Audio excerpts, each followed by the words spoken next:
Do you want this helmet, or how about this brand new one-up chain guide? All three of these items are brand new. All you got to do is subscribe and you will be entered for a chance to win one of these three items. So once again, thanks for your time. This is a way for me to show appreciation, and yeah, on to the video.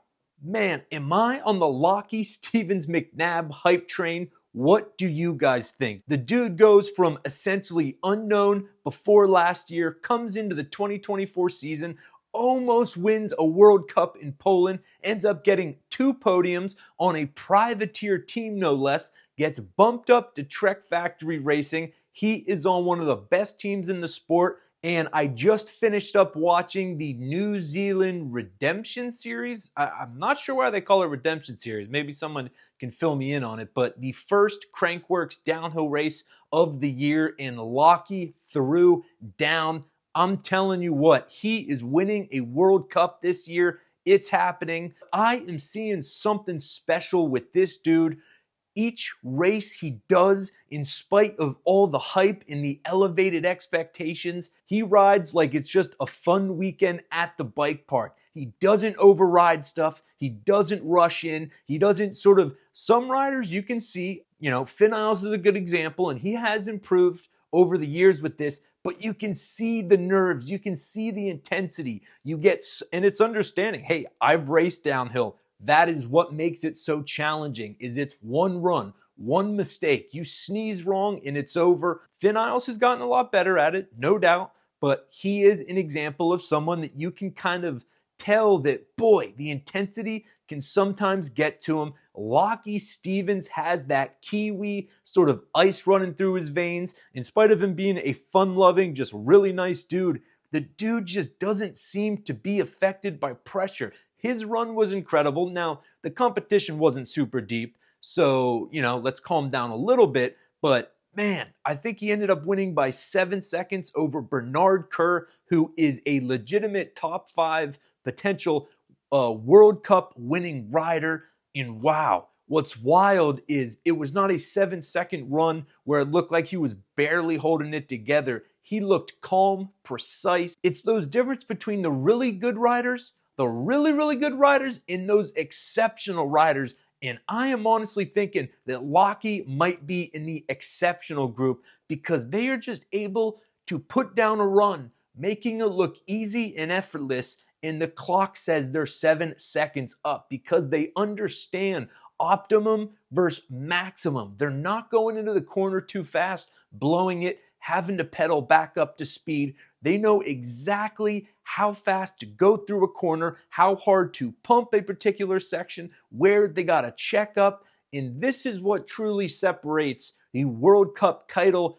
overall winners from a rider that's able to win 1 or 2 World Cups. And I'm telling you right now, Lachie is winning a World Cup this year. It's happening. And man, he's still on the upswing. So his potential is yet to be fully seen. As you can tell, it's funny, I was already going to do a video about Lachie because how impressed I was last year. And he goes and does this. So it was just a fun sort of, confluence of factors. It's time to shout from the rooftops. Lachie is coming, and he is not coming to play. He's now got the backing of Trek Factory Racing on the prototype session. And man, he looked sensational. Bernard Kerr also looked really good, throwing down, I think, 2 seconds worth of ponies on the bottom portion of the track. It was kind of an interesting, really technical, rocky upper section, and then went into kind of a air downhill style bottom section. So he looked really good. So one thing I've got to mention is Ryan Gilchrist on the Factory Yeti team. He was actually riding a trail bike,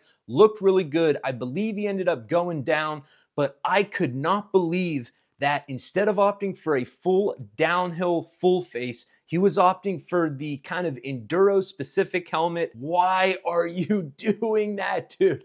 It's just so, honestly, just frustrating to see riders compromise safety in a situation where it's a downhill race. You're being shuttled to the top. Why in the world would you opt for a helmet that sacrifices safety for, I assume, it's lighter weight and offers more venting? Dude, wear a proper downhill helmet. Anybody that is watching this race, please Do not take a page out of Ryan Gilchrist's book. That was a very poor decision, and I don't want to be necessarily one of those people critiquing what riders opt to wear or not wear, but in this case, I just don't get it. It is dangerous. The helmet is very obviously not designed to the same level of impact safety as a downhill helmet, and wearing that in a honestly, in my opinion, wearing that in a enduro race is silly. Guys, head injuries are no joke.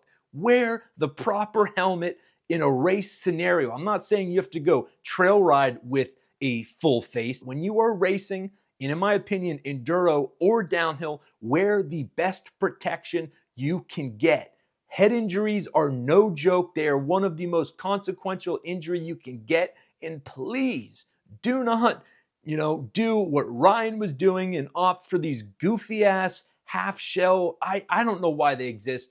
They're dumb. I don't like them because it fools someone into thinking that they're getting a full proper downhill certification helmet level of safety, and you're not. Please don't do it.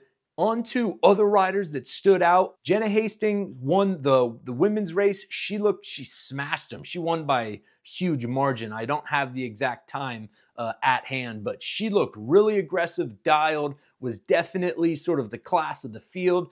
It wasn't a super deep field, but shout out to her. She looked phenomenal. I'm definitely looking for her to possibly make a step up this year on the World Cup circuit. She looked really good. Even apart from perhaps the lack of depth in the competition side, she looked very aggressive. You can tell when a rider is kind of meshing with the track, and clearly she was. In addition to that, Tegan Cruz looked phenomenal. Apparently, this is according to the commentator. He has a background in BMX, and you can always tell those riders that have that just incredibly intuitive understanding of how to jump a bike. The whole half bottom of the track was really pretty jump heavy, and so he made a lot of time on the bottom half of the track, clearly utilizing his sort of experience from the BMX bike. So definitely anybody listening, if you want to sharpen your skills, get on the BMX bike, go do a pump track, or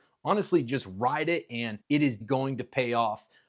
So apart from that, the MVP of the day was Jenna and Lachie. The hype train continues for Lachie. He's winning a race this year. Could he win more than one race?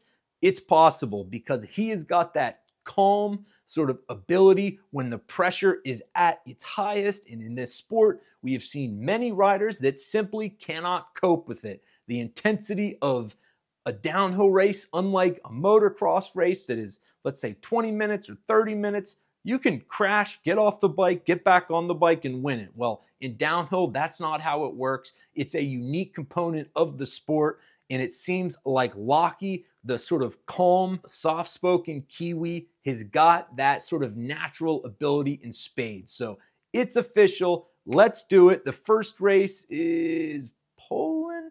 I can never keep track of it. But anyways, first World Cup race is in a couple months, and I'm going to be looking for Lachie to show these dudes that if you thought I was impressive last year, wait till you see me on the Trek Factory session.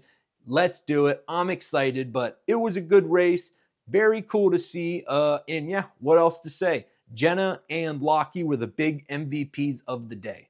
Anyways, leave me a comment. Tell me what you think, and hope you enjoy the video.